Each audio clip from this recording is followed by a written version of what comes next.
Il est temps de vous servir dans le cadre de votre émission, entretien ou interview. Prenez ça de la manière que vous voulez, mais du moins nous parlons de la République démocratique du Congo aujourd'hui avec une grande dame de la place.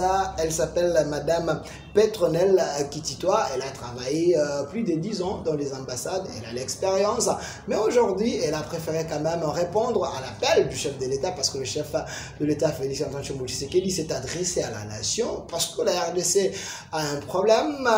Le 1-23 nous dérange, mais selon le gouvernement, ce n'est pas le 1-23, mais plutôt c'est les Rwandais.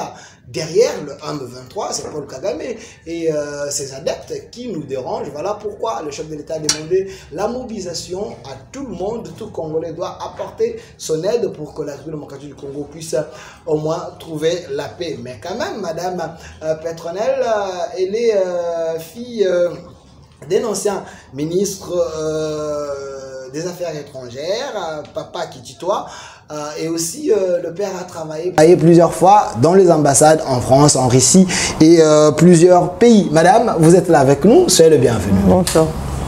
Voilà, Madame Petronelle, la première question. Est-ce que vous vous sentez contente ou dans la joie d'être appelée congolaise? Oui, c'est une très grande fierté. Nous sommes un grand pays, nous sommes une puissance en fait en Afrique et souvent nous ne nous en rendons pas compte. Nous sommes une grande puissance et on doit être fiers. Il faut juste considérer tous ces pays autour de nous qui essayent de venir piller ici. C'est parce qu'on est fort, on est riche, on a tout ça. Donc voilà, ils nous envient, voilà. Mais pourquoi aujourd'hui, en dehors du pays, quand un Congolais sort, il est en France, aux États-Unis, il trouve que là-bas, c'est un autre monde, c'est comme si Dieu habite là-bas, s'il revient au Congo, c'est l'enfer. Vous avez surkillé le monde. Pourquoi cette impression? Bon, c'est une question très large. Tout ça a été en fait fabriqué ainsi. L'Afrique en général a été appauvrie au détriment en fait des Occidentaux qui eux en fait et j'aime bien Poutine parce que Poutine l'a bien expliqué, hein, il a résumé en disant que le bien-être des Occidentaux, leur richesse en fait, c'est parce que ici nous nous sommes appauvris. Voilà, ça résume tout.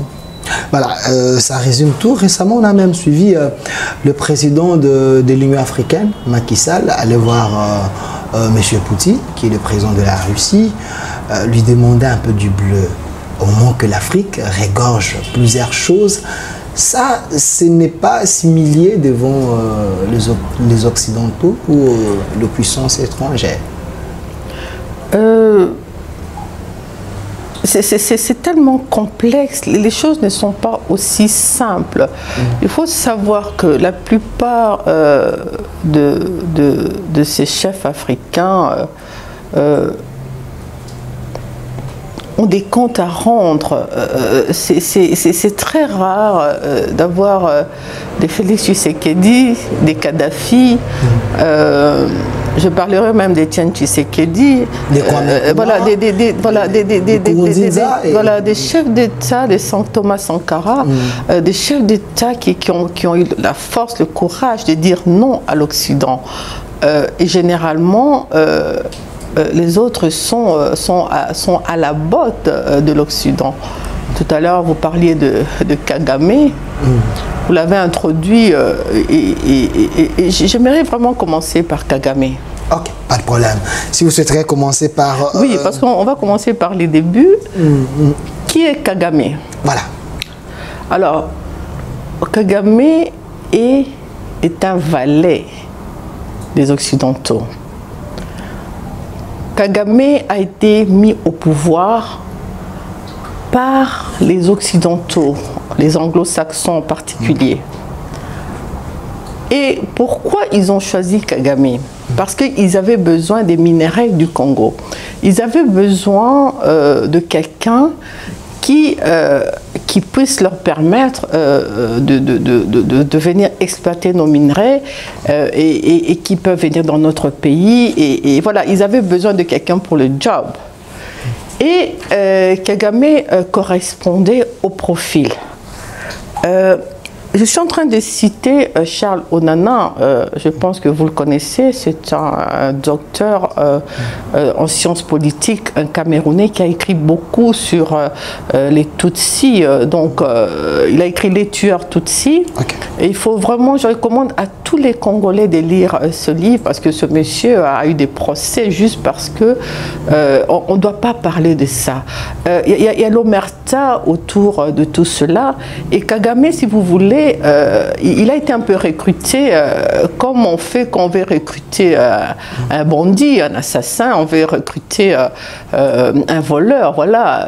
C'est vraiment comme ça, ça fonctionne un peu comme la mafia. Non, c'était un recrut de l'Occident. Bien sûr, il a été recruté pas parce qu'il était, c'est juste parce qu'il avait la figure de l'emploi, c'est-à-dire il pouvait assassiner de sang-froid. Parce qu'en le recrutant, ils avaient son profil. Ça, il faut le savoir. Ils connaissaient son profil. Et Charles Onana l'explique très bien parce que le même job a été proposé à Abiyarimana, au président Abiyarimana, feu Abiyarimana. Et Abiyarimana a refusé le job. Je ne peux pas aller massacrer des Congolais juste parce que vous devez prendre des minerais. Mais Kagame, lui, a accepté. Et donc, ceux qui l'ont recruté, ils ont eu même une phrase en anglais pour dire les gars, il n'est pas bon, c'est not a good guy, ça veut dire c'est pas une bonne personne, mais c'est notre gars, parce qu'il correspond à nos attentes. Voilà, donc il est entré, il a été recruté, engagé, et donc il fait son travail voilà, de bandit en étant protégé par ceux qui l'ont envoyé en mission. Mais c'est quand même fort quand vous dites que Kagame fait son travail de bandit. C'est un président d'un pays souverain. Et, je sais pas. C'est un valet de l'Occident qui a été engagé pour accomplir la sale besogne. Et pour ça, l'Occident le protège. C'est pas moi qui le dis, c'est Charles Onana, que je lis beaucoup. D'ailleurs, vous voyez des gens qui le regardent. Oui. Il a écrit ça. Et il y a l'omerta. Il faut pas croire que c'est seulement ici en RDC. Charles Onana, il y a aussi Pierre Péan en France. Ils ont démasqué cette histoire de l'Est et tout ça. Et ils ont été combattus dans leur propre pays. Et Charles Onana a même été interdit de passer aux chaînes françaises. Vous imaginez, le pays, la France, le grand pays de la démocratie. Il a été interdit. Il a eu plusieurs procès, Pierre Péan aussi, parce que tout le monde sait ce qui se passe, tout le monde est au courant. Parce que tout ça est documenté, c'est documenté, il y a des preuves, voilà. Et donc, bon, on n'a pas le droit d'en parler. Mais nous, les Congolais, on doit en parler parce que trop, c'est trop, mais... Non, quand je dis qu'on ne doit pas en parler, c'est-à-dire on empêche les gens de s'exprimer sur le mal, voilà. Donc, c'est un peu, ça, je parle d'omerta, vous voyez, dans la mafia, quand on envoie quelqu'un assassiné, il n'y a personne qui dit. Tout le monde sait qu'on l'a envoyé, il l'a fait, mais on ne peut pas. On ne peut pas parler, on doit se taire. Voilà, on se tait et tout. Voilà. Je vais chuter là parce qu'on ne va pas trop lui accorder beaucoup d'importance, hein, parce qu'il n'a pas... Alors, il faudrait comprendre aussi la culture des Kagame. Là, je vais lire, ça c'est Google qui donne l'information. Kagame vient d'une culture du mensonge qu'on appelle Ubwenge. J'ai vraiment à tout le monde de faire des recherches. Ubwenge. Je vais lire. Et au Rwanda, un fait culturel indéniable. Ce terme, dans l'explication française, combine les mots français intelligence, mensonge, ruse, malignité, duplicité, dissimulation et fourberie. Imaginez quelqu'un qui a plus de 10 millions de morts sur la conscience. 10 millions de morts, ils ont été massacrés. On n'insiste pas assez sur ça. Les Congolais, ils ont été tués à la machette, les femmes ont été dépecées, des mères ont été violées devant leurs enfants, devant leurs maris. Les atrocités sont incroyables. Mais vous imaginez Kagame qui arrive en Europe, on lui déroule carrément le tapis rouge. Voilà, nous nous battons contre un valet, c'est un simple valet de l'Occident. Alors, Madame Petronelle Kitutua, parce que vous parlez de Kagame, les autres analystes pensent que Kagame n'est pas seul. Il est des mèches avec Museveni, qui est également de l'Ouganda. Est-ce qu'il y a une alliance? Est-ce que l'Ouganda est aussi pour quelque chose? Mais tout cela est documenté. Quand on vous parle du rapport mapping, est-ce que nous sommes trop puissants. La RDC est un grand pays. Nous ne pouvons pas nous battre avec le Rwanda qui représente rien. Vous imaginez, on a envoyé un Sukhoi, un seul, et ils ont tremblé. C'est la fin du monde là-bas. Alors imaginez qu'on ait envoyé 15. Donc on ne peut pas. Alors tout ça, comme je vous dis, c'est un valet, il a été envoyé en mission. Évidemment, on lui donne les moyens, évidemment, les moyens viennent. Et donc, voilà, l'Ouganda, c'est un peu plus grand. Et donc, voilà, il a aussi ses alliés. Il a ses alliés pour la mission. Alors, ça vous fait quoi quand vous suivez M. Antonio Guterres qui dit le Rwanda ou le M23, c'est une armée sophistiquée, moderne, capable même de faire la guerre à un pays. Le M23 est armé, mais les armes viennent de quelque part, sans citer. Ça vous fait quoi tant que Congolaise? L'ONU, c'est encore, c'est la mer à boire, c'est vraiment... Ils disent qu'ils nous empêchent, ils empêchent un pays, continent comme nous, d'acheter des armes. Et après, ils présentent le Rwanda qui a... Mais pourquoi il ne les sort pas? Là, on s'est rendu compte qu'il n'y a pas d'armes. Donc, c'est vraiment une guerre qui est mentale, psychologique, médiatique. Voilà. Parce que la RDC armée, normalement, le Rwanda ne peut même pas s'approcher. Il ne peut même pas... Parce que nous sommes trop forts pour lui. Mais pour ça, il faut que ses alliés nous bâillonnent, en fait. Hein, qu'on nous ligote et tout, qu'on le laisse donner des coups et tout. Parce que là, ils sont en train de crier, voilà, ça va plus. Et tout d'un coup,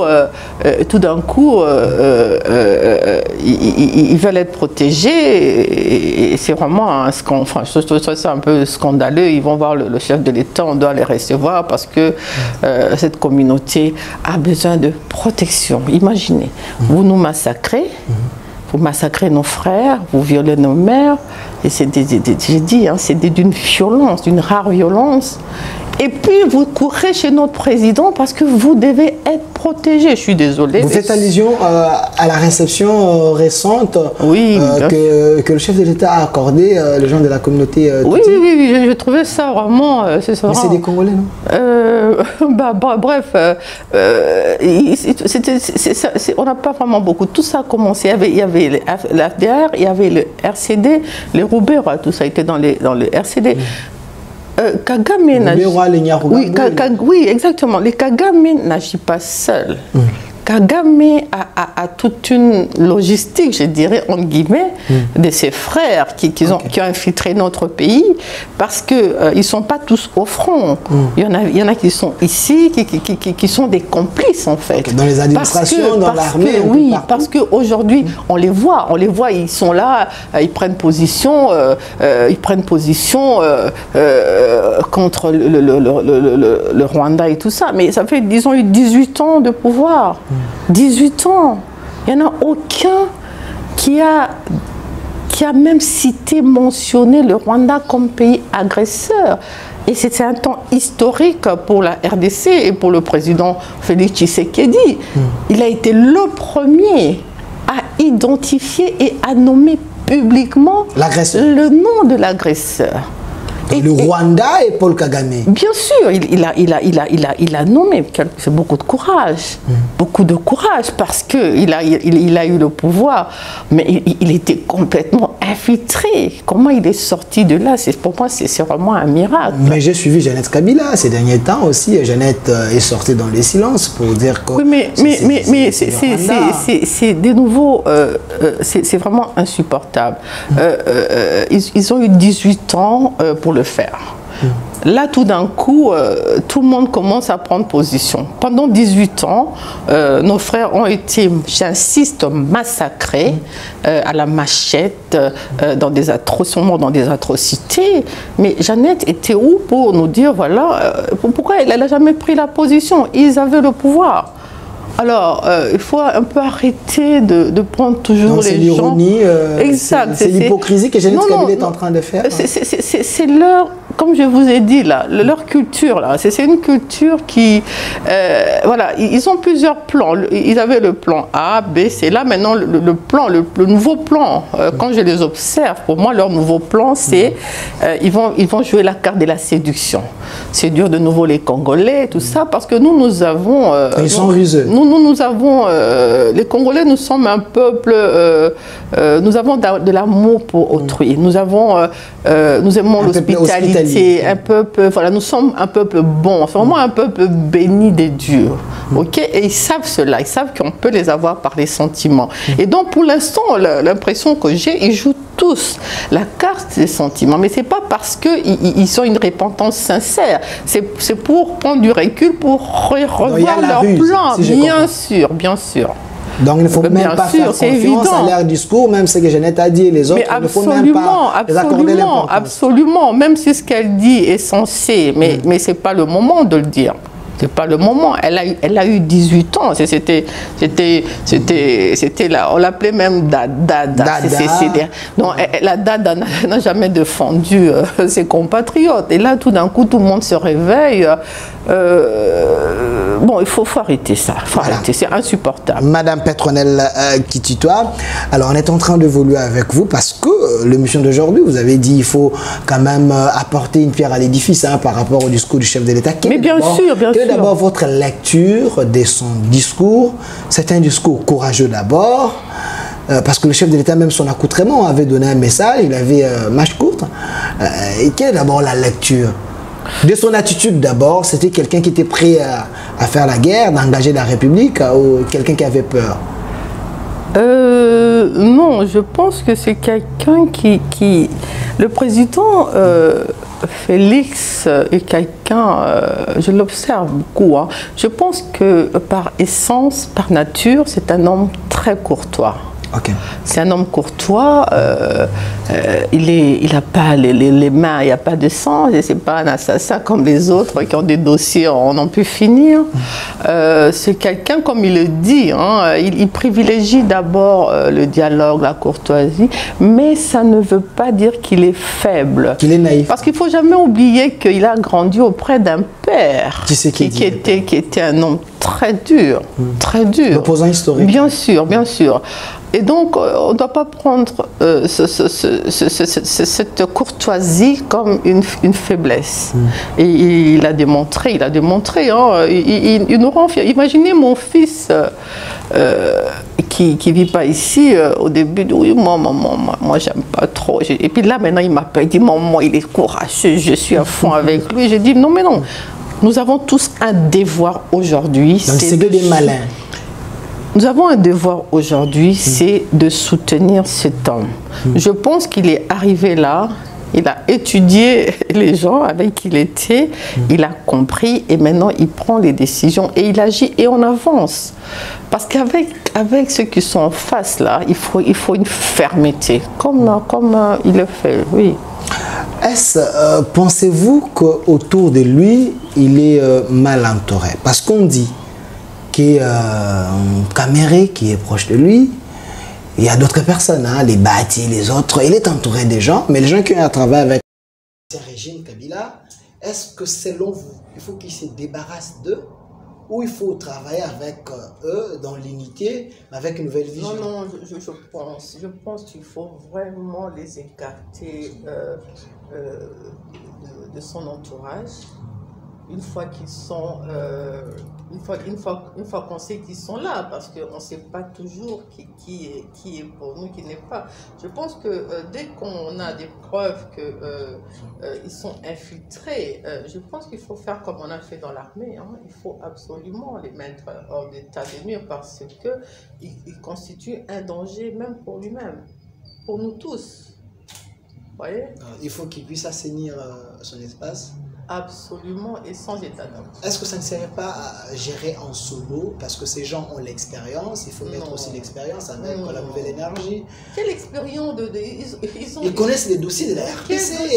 Mais non, mais tout le monde connaît les dossiers de la RDC. Il suffit de faire des recherches. Il suffit de lire Charles Onana, il suffit de lire Pierre Péan. Ils ont écrit beaucoup, ils ont même écrit un livre sur Kabila. C'est incroyable le nombre d'infos qui circulent. On n'a pas besoin d'avoir des gens qui pendant 20 ans ont eu la gestion de ce pays, et pour arriver à ça, à détruire notre armée, à détruire, à tout détruire, tout infiltrer, c'est incroyable. Alors, Madame Ketchuta, entrons dans le discours du chef de l'État. Oui. Il dit, il veut que tout le monde s'élève, relève la tête et soit mobilisé afin de défendre la patrie. Est-ce le peuple que le chef de l'État demande des soutiens? Ce peuple n'a pas d'armes. Cette mobilisation, cet apport va changer quoi avec le Rwanda qui a les armes? Mais non, mais la mobilisation ne veut pas dire seulement la mobilisation militaire, ou je veux dire de l'armée. Bien sûr, il y a l'armée qui est déjà mobilisée et qui est déjà très avancée et qui passe d'ailleurs de victoire en victoire. La mobilisation, c'est chaque citoyen du pays doit pouvoir donner ce qu'il a pour son pays. Et c'est vraiment quand même une tristesse quelque part que le président ait eu besoin de le mentionner. Je veux dire, d'office, nous tous devons nous lever derrière ce président parce que le pays est en danger. Donc, on devrait les faire spontanément. Ok. Et c'est là où je ne comprends pas M. Fayoulou. Ouais, l'opposant, qui c'est du président légitime, hein, il vient... Mais je ne comprends pas très bien, M. Fayoulou. J'aimerais vraiment qu'il m'explique une chose. Président Fayoulou.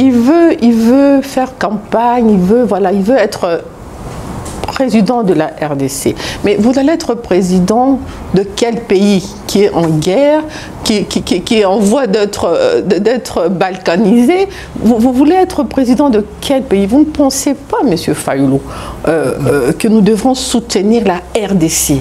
Soutenir la RDC, ça veut dire soutenir son président qui est là aujourd'hui. Nous devons tous faire un front pour le soutenir.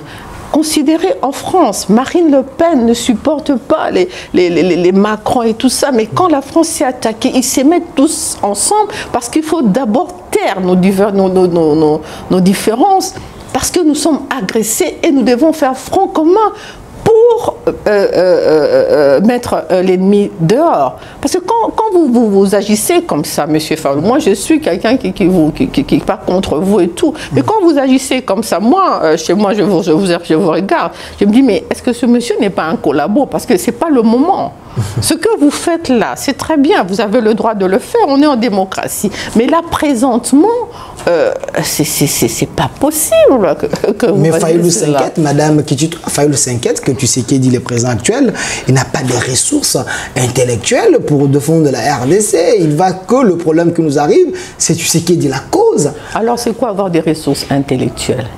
Kabila a été entouré de combien de professeurs d'université congolais? Il ne faut jamais oublier une chose. Félix a grandi auprès d'un grand monsieur. Il a été formé, il a été à l'université de son père. Ok.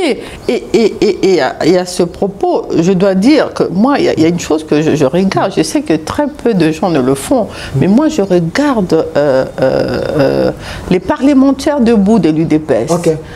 Pourquoi je regarde? Parce que je les écoute beaucoup, parce que vous sentez en eux, il y a les fruits, en fait, du travail de président Félix, de président Tshisekedi du père, président Étienne. C'est ça, c'est cette liberté. Les gens, ils s'expriment, ils suivent la politique. Et je suis désolée, mais pendant beaucoup de temps, d'ailleurs, si j'ai accepté votre invitation, c'est parce que je trouvais que le président, notre pays n'était pas assez bien défendu dans les médias. Qui défend réellement le pays? Qui tous les jours parle du pays? C'est les parlementaires debout, c'est tous ces jeunes, c'est vous. C'est pour ça que quand vous me parlez de gens expérimentés autour du président, je crois qu'on n'en a pas besoin. On a aujourd'hui besoin de gens qui sont prêts pour mourir pour leur pays, qui comprennent que le pays est en danger et qui sont unis, peu importe de là où on vient, parce que là, aujourd'hui, on se met ensemble. Vous avez besoin de l'unité, mais j'ai appris une information que vous avez eu aussi à travailler dans la présidence à l'époque de Mobutu. Vous avez l'expérience, vous ne parlez pas pour rien. Alors, Madame Kititoa, une question directe. Mobutu l'avait dit à son temps, il faut faire la guerre au Rwanda. Est-ce qu'on peut récupérer ces dires, on s'engage directement? Parce que récemment, il y a un avion de chasse qui a circulé l'espace du Rwanda. On a vu que le Rwanda est prenable. Est-ce qu'il ne faut pas faire la guerre au Rwanda clairement? Aller à la source. Mais je pense que faire la guerre au Rwanda, c'est comme déclarer que le Rwanda va disparaître. Parce qu'il est le Rwanda, il faut voir la carte, il faut voir de quoi on parle. Hein. C'est vraiment un petit point par rapport au Grand Congo. Hein. Poutine déclarait même que cette guerre-là, en un mois, c'est terminé. Hein. Mais je pense qu'en une journée, un avion a fini là-bas. Donc, déclarer la guerre au Rwanda, la grande RDC peut déclarer la guerre à un grand pays. Mais effectivement, par rapport aux lois internationales, tout ça, oui, bien sûr, il faut déclarer la guerre. Il faut déclarer la guerre, il faut aller jusqu'au bout. On négocie, on fait comme eux, on négocie, mais nous devons avoir nos objectifs aussi. Nous ne devons pas avoir leurs objectifs à eux. Nos objectifs à nous, c'est que cette guerre s'arrête. Il y a assez de morts congolais, maintenant ça suffit, et que tout le monde, que tous les Congolais là, qui pensent qu'ils doivent pleurer pour qu'un ancien président revienne, parce que son épouse a dit ça, que nous pleurons vraiment que Kabila revienne. Voilà. Olive Lembe, qui pense que son mari était... tellement les Congolais vraiment pleurent. Qui a la solution. Oui, exact. Vous pensez aussi que Kabila, si il revient au pouvoir, il peut donner la solution pour les 20 ans, parce que là, déjà fait en 2013. Moi, je trouve ça vraiment incroyable. Est-ce que Maman Olive peut aller à l'Est devant les familles, devant ces enfants qui ont vu leur mère assassinée, dépecée, leur père tué à la machette? Est-ce qu'elle peut aller dire là-bas, voilà, tous ces gens n'ont qu'un désir que mon mari revienne au pouvoir? On ne peut pas concevoir qu'après autant d'années, ils n'ont pas apporté de solution là-bas. Voilà, moi je parle, je ne suis pas d'un parti ou Voilà, je parle librement et j'ai juste la réflexion. Comment on peut déclarer ces choses? Moi je pense qu'à un moment, par respect, rien que par respect, hein, pour ces morts congolais, parce qu'on n'en parle pas trop. On parle plus de Kagame que de nos morts. Ils ont massacré nos frères. Kagame est le seul criminel des guerres internationales en liberté sur la planète Terre. Vous imaginez, c'est pas rien. Donc, selon vous, Kagame devait être en prison. Aux États-Unis, il y a des États où Kagame serait condamné à mort. Parce qu'il y a des crimes aux États-Unis où vous êtes condamné à mort. Dire c'est bon, mais il faut les... Le président a une espèce de sagesse divine. Il faut savoir aussi que nous sommes en guerre et donc il y a des éléments que toi et moi on n'a pas. Et donc on ne sait pas, il a une façon de marcher un peu, il a sa façon de faire parce qu'il gère beaucoup de choses que nous on ne peut pas non plus maîtriser. Alors Madame Kititoa, une autre question. La RDC, oui, a acheté des armes. j'ai suivi le ministre des Affaires étrangères, donc M. Lutundula, qui a dit on a acheté les armes, on a donné aux transporteurs, mais en cours de route, le transporteur a dit ces armes ne peuvent plus arriver en RDC parce que vous êtes un pays qui est sur la liste noire de la communauté internationale. Est-ce, pensez-vous que c'est logique? On est agressé, le 1-23 des rebelles, ils ont les armes sophistiquées selon l'ONU ou la MONUSCO, et nous, le pays agressé, on ne peut pas avoir les armes, on nous maintient sur la liste noire. Bon, ça c'est les langages diplomatiques. Voilà ce qui s'est passé. Voilà, moi je vous dis ce que parce que moi je connais un peu comment ça se passe. Hein. Bon, j'imagine qu'en fait cet avion qui décolle et puis on appelle le commandant, lui dit monsieur vous atterrissez, si vous continuez votre destination, on abat l'avion, donc le gars il va atterrir. Mais la question est comment ce pilote ou ce commandant ou cet avion accepte de transporter d'abord nos armes pour venir nous dire après qu'en fait, il ne peut pas les livrer. Ça n'a pas de sens. C'est illogique. Ça n'a pas de sens. Comment tu peux... Tu connais les règlements. Tu sais que tu ne peux pas. Ok, tu prends d'abord notre marchandise et puis après tu nous dis non, je ne peux pas vous la livrer parce qu'en fait, voilà, vous êtes sous sanction. Il y a quelques jours ici, il y a un représentant de l'ONU qui disait que le Congo n'était plus sous embargo. Mais tout ça est très bien pour nous, ça veut dire qu'il y a la débandade dans les camps de l'Occident et de tous nos ennemis. C'est une bonne nouvelle. Alors, madame, qui tu parce que les armes vont quand même arriver, parce que comment Poutine, ça va arriver comment? Mais Poutine a fait arriver d'autres armes, on trouvera toujours, donc on est un grand pays, et donc Poutine a livré des avions, et voilà, donc il y a la Turquie qui va nous livrer des drones, donc ce n'est qu'un avion, hein, on ne dépend pas d'un avion, on va trouver. Il y a même des propos qui circulent que le président Erdogan de Turquie qui dit, tu sais que c'est un homme logique, un homme sérieux. Mais bien sûr, c'est ça qui est bizarre parce que nous les Congolais en temps de guerre, la plupart on passe notre temps à dire n'importe quoi sur celui qui est en train de conduire notre pays vers la sortie de cet enfer qu'il a hérité. Hein, il a hérité parce que lui il a hérité. Et donc on a la Russie qui a fait des déclarations. Hein. Poutine a bien dit que le monde, parce que il faut toujours analyser par rapport au reste de la planète, parce que nous sommes un peu, tout le monde est intéressé par nous, ils nous aiment pas évidemment, mais nos richesses et tout ça. Et donc maintenant, ce qui est bien, c'est que d'autres puissances aussi viennent à la rescousse de la RDC. Ok. Il y a la Chine, il y a... Bien sûr.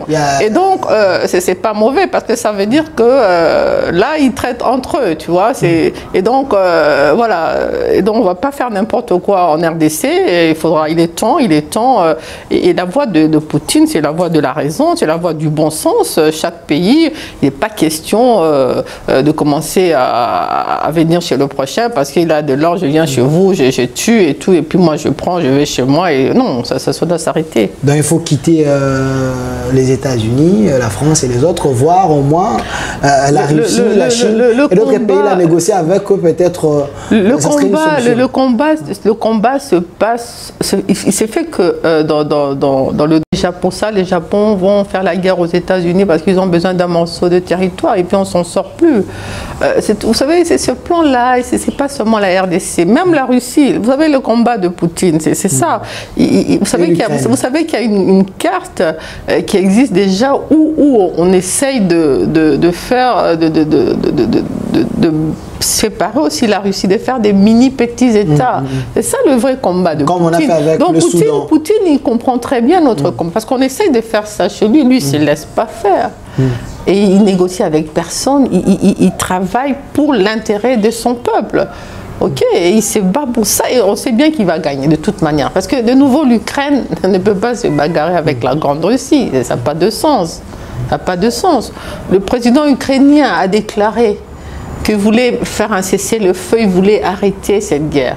Mais de nouveau, lui aussi, on lui dit de ne de pas négocier, de rien faire, de continuer la guerre. Donc on est un peu là, voilà.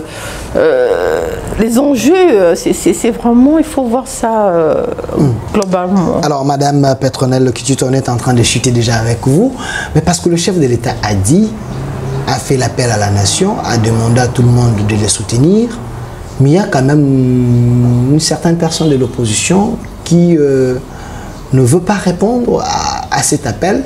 Pensez-vous qu'à l'interne, nous avons des traîtres? Oui, mais c'est tellement clair, c'est tellement clair. Parce qu'on ne peut pas être congolais 100% et être insensible à ce qui se passe à l'Est. Parce que, vous savez, il y a la loi du sang. Le sang parle. Tu sens que tes frères souffrent. Tu apprends, c'est mort. Et donc, c'est juste inconcevable, c'est inacceptable que des frères congolais se mettent à attaquer le chef de l'État. Pour l'instant, c'est Félix Tshisekedi qui est là comme chef de l'État. Nous lui devons du respect. Il se bat, cet homme risque sa vie à tout moment parce qu'il est infiltré. Mais on ne sait pas, il est infiltré jusqu'à... Je pense que c'est vraiment très, très important pour le cas RDC, parce que nous avons déjà vécu l'expérience d'amener des autres nations. Donc les brassages aussi. Les brassages, tout ça, on a vécu ça. Nous avons vu les méfaits de ça dans notre pays.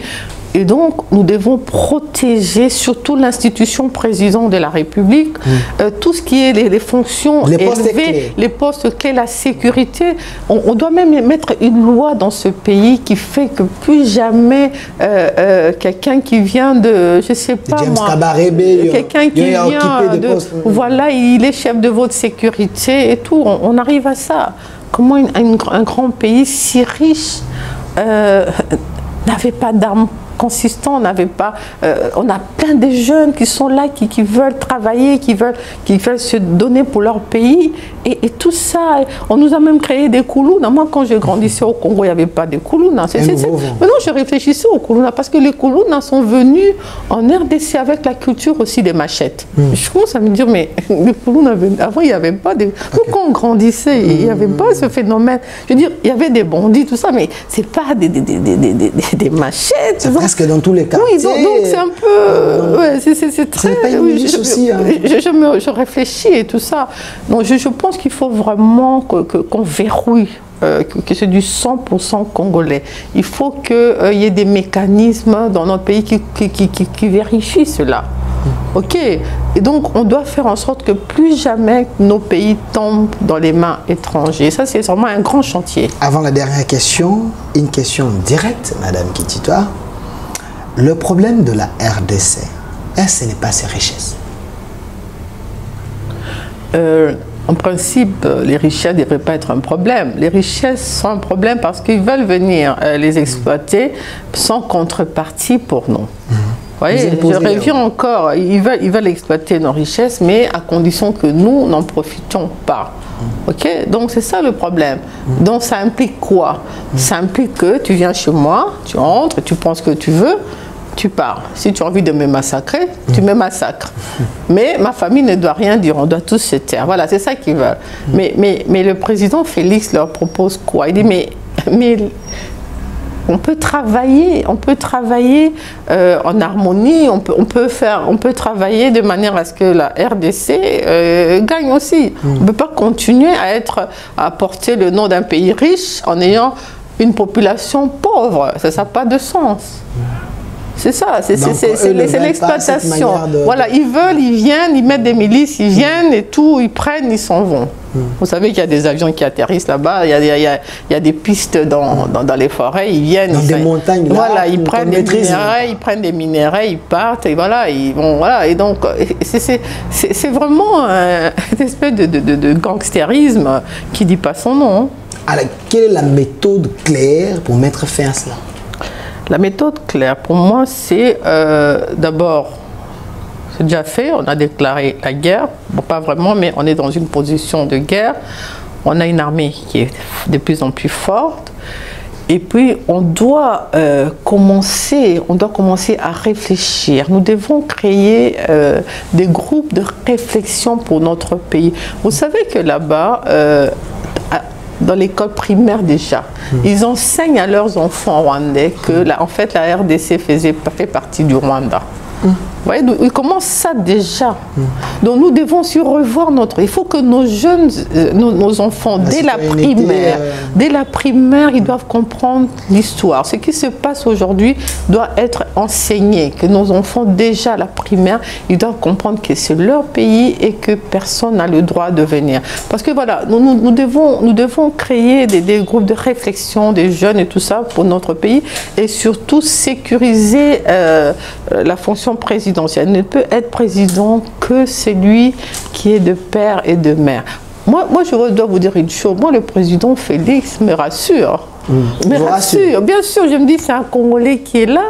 Vous connaissez chez eux, vous connaissez son père et sa mère. Voilà, exact. Donc, vous pouvez aller même devant leur porte et dire, maman, tu sortais. Voilà. En tant que Congolais, cet homme, on vous sécurise. Mais en même temps, vous priez pour lui, vous dites, Seigneur, il faut le garder parce que on peut imaginer les nombres d'ennemis qu'il a. Alors, avant la toute dernière question, parce qu'il y a autant de questions qui sont en train de passer à ma tête. Kamera avait fait une tournée à l'Est. Kamera a proposé une piste de solution. Dialoguer avec le Rwanda, l'Ouganda et le M23. Mais mon ami, on vient t'agresser et on te demande d'aller dialoguer. Non, on t'agresse, tu boutes dehors les bandits. Tu les mets dehors et tu imposes tes conditions. On va négocier quoi? Les conditions sont très simples, qu'ils restent chez eux. Et comme a dit Cohen, ils n'ont qu'à retourner dans les pays qui les soutiennent. Il y a l'Ouganda, il y a tous ces pays qui les soutiennent. Ils n'ont qu'à aller vivre là-bas. Mais ils nous laissent. On ne veut pas. On veut la paix. Nous sommes un peuple de paix. On a plusieurs nationalités qui vivent ici, des Sénégalais, des Maliens, des Indiens, des Pakistanais, tout le monde est là en paix, en harmonie. Et ces gens posent problème. Ils n'ont qu'à aller faire leurs problèmes chez eux. Ils nous laissent en paix, qu'on construise nos pays, que nos mamans aillent dans leur champ en tranquillité, sans crainte d'être violées. Et voilà. Donc, c'est quand même pas difficile à comprendre, non? C'est difficile? Merci à vous. On est à la fin. Regardez la caméra. Et quel conseil donneriez-vous au gouvernement, le Premier ministre Sama Lukonde, s'il est en train de vous suivre, au président de la République, à ces moments ici, qu'est-ce qu'il faut faire? Et également à tous les Congolais, parce que vous êtes également... Oui, je trouve qu'ils ne défendent pas trop la cause du pays. Ils ne sont pas trop dans les médias. On a l'impression, comme je dis, que le président est seul. On a les amis, les parlementaires debout. Il y a quelques citoyens vraiment que je suis qui ont leur chaîne consacrée au pays. Il y a Edem TV, il y a le Congo étendu. Il y a beaucoup... mais les autorités du pays, on ne le sent pas. Ils ne sont pas là. Ils doivent parler, ils doivent s'exprimer. Ils sont trop dans les bureaux climatisés. Oui, c'est un peu comme si ils sont un peu frileux, disons. Ils ne sont pas sur le terrain. Mais j'ai beaucoup aimé le président de l'Assemblée nationale. Mbosso. Ah oui, j'ai aimé parce qu'il a été le premier à dire, mais arrêtons ça. Pour l'instant, les pays en guerre, mettons-nous ensemble. D'abord, les combats de l'opposition, tout ça, c'est après. Pour l'instant, on reste unis. Il y a Mbosso qui a parlé, il y a M. Bahati aussi qui a parlé. J'ai aimé la posture du Premier ministre qui a aussi pris position et qui s'est quand même mis dans une posture de ce qu'il appelle warrior. Bon, là, je ne suis pas d'accord. Pourquoi warrior? J'aurais préféré guerrier parce que, voilà. Mais on ne sent pas les guerriers sur les terrains. On est seul. Moïse Katumbi a aussi parlé. Il dit il faut que les Congolais négocient entre eux, se mettent d'accord. Mais je ne comprends pas. Ils considèrent les 23 comme des Congolais. Nous négocions quoi? Ils ne sont pas Congolais, c'est connu, c'est documenté. Il y a des preuves, ils ne sont pas des Congolais. Maintenant, s'ils veulent être naturalisés, d'accord, ils vont le faire dans les normes. Ok, mais il ne faut pas venir nous faire la guerre, vous massacrer nos populations. Je rappelle, hein, c'est quand même 10 millions qui ont été massacrés. C'est pas 1000, hein, c'est pas 2000. Hein. Et donc, vous venez pas massacrer les gens, et puis vous venez pour qu'on vous protège, et puis quand quelqu'un veut parler, non, ne parlez pas, parce que si vous parlez, voilà, vous êtes, comment ils disent ça, on provoque, on est des racistes, voilà, donc voilà, vous venez avec le couteau, vous coupez, et puis vous dites, il ne faut pas parler, nous on est là, on ne nous aime pas, attends, arrêtez, il faut arrêter le cinéma, il n'y a personne qui vous en veut. Il ne faut pas donner du crédit à ces paroles, vous pensez je ne l'ai pas bien suivi, il disait quoi lui? Si je ne le suis pas trop, moi je suis concentrée sur la guerre, sur le président Félix Tshisekedi. Excusez-moi, il a dit quoi? On est à la fin, alors... Qu'avez-vous envie de dire pendant l'émission que vous n'avez pas eu le temps de dire? Alors la caméra est là, c'est votre commande de la fin. Non, j'ai tout dit. Hein. Je pense que il faut vraiment... Le peuple congolais est un grand peuple. Mon père disait cela. Hein. Il disait c'est un peuple béni de Dieu. Quand je les vois, ils se battent. Quand vous voyez la mobilisation à l'Est, les marches... vous savez, la MONUSCO s'est baladé là-bas, ils s'est prélassés dans leur villa avec des piscines et tout. Là, maintenant, ils n'osent plus sortir, hein, parce qu'ils se sont mobilisés, n'ont attendu le mot d'ordre de personne. Ils sentent que le pays est en danger. Je pense qu'il faut vraiment rendre hommage à toute cette population congolaise qui est vraiment merveilleuse. Vraiment merci à tous ces jeunes qui se battent, chacun de son... Et ça, c'est vraiment une richesse, une très grande richesse pour notre pays. Merci Madame Petronel. De rien. Kititoa, vous avez travaillé plusieurs fois dans les ambassades, plus de 10 ans. Vous êtes quand même la fille de l'ancien ministre des Affaires étrangères, les derniers, sous le régime Mobutu. Merci d'avoir répondu à notre invitation. Vous avez eu aussi à travailler dans la présidence avec Mobutu. C'était votre entretien aujourd'hui avec Madame Petronel. Vous avez eu à apprécier, à aimer, pas de problème. Nous sommes très contents. Vous pouvez également nous appeler pour solliciter ces plateaux. Laissez vos commentaires sur notre chaîne YouTube Au Centre TV. Nous serons là pour vous répondre et transmettre vos questions et messages à notre invité. Restez fidèles à nos programmes. J'ai été accompagné par Chims Chimanga, les coordonnateurs, et Lubaki, les youtubeurs. Restez fidèles à nos programmes. Au revoir.